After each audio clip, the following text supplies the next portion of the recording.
Pero yung eternity, miyabela ka rin.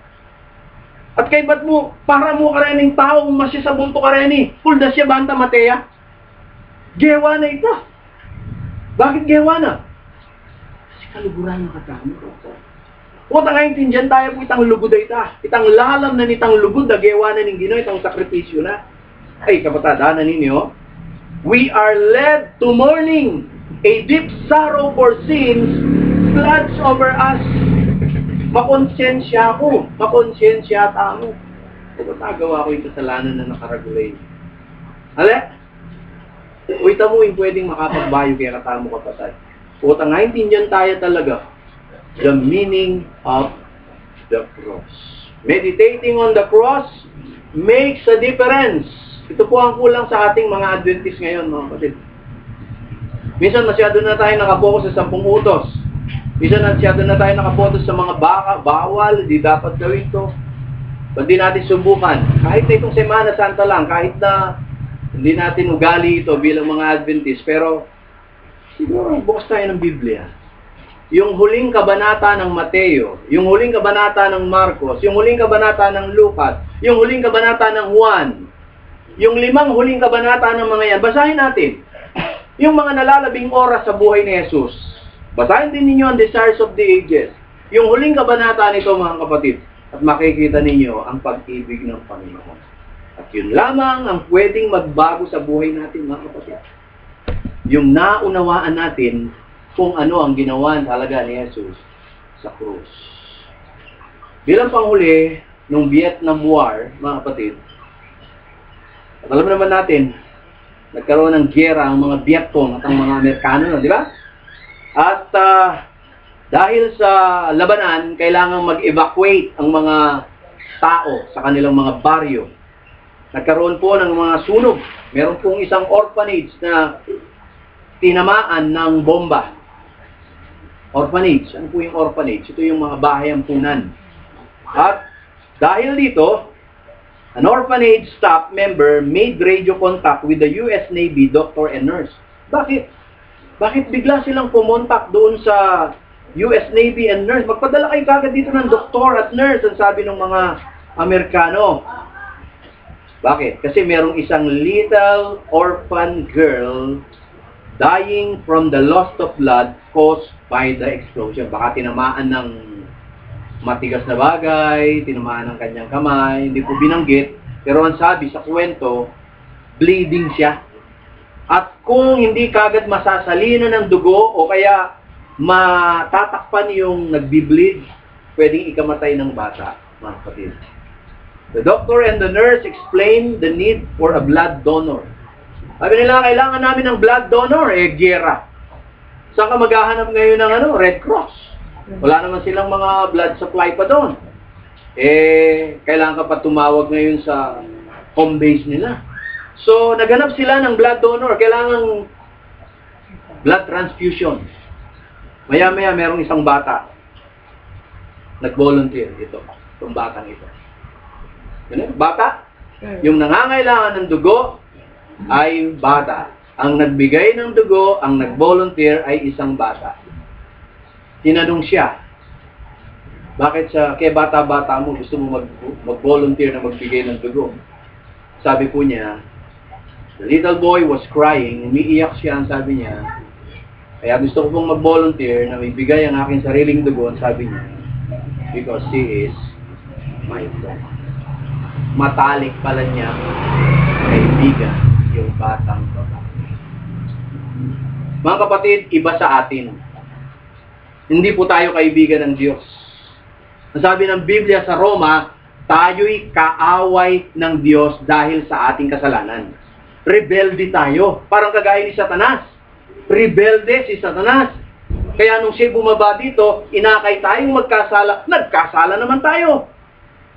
Kahit na alam na natin kasalanan ang ginagawa natin, ginagawa pa rin natin. Ano tayo? Rebelde. Kahaway tayo ng Diyos. Yan po ang sabi ng Biblia. Kaya nung nabasa ko yung sabi ko, Panginoon, bakit mo nang sinabing rebelde ako?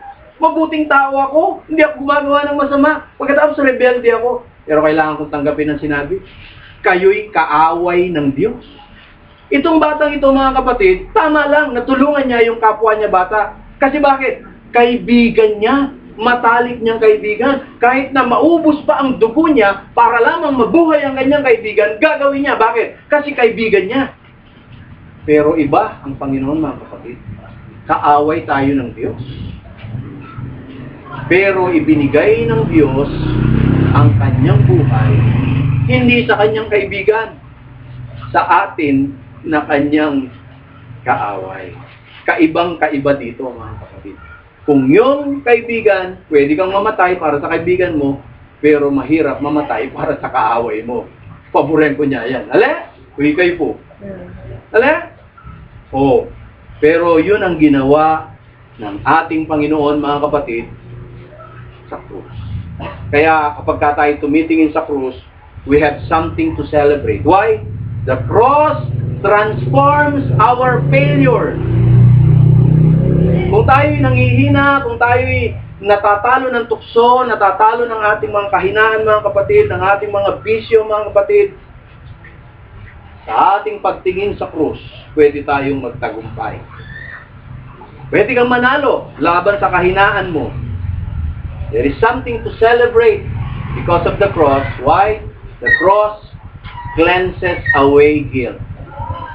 Hindi na tayo condemned. Hindi na tayo makasalanan. Tayo po'y nilinis na ng Panginoon dahil sa krus. Kaya tayo pong mga nabautismoan kay Kristo, masaya tayo.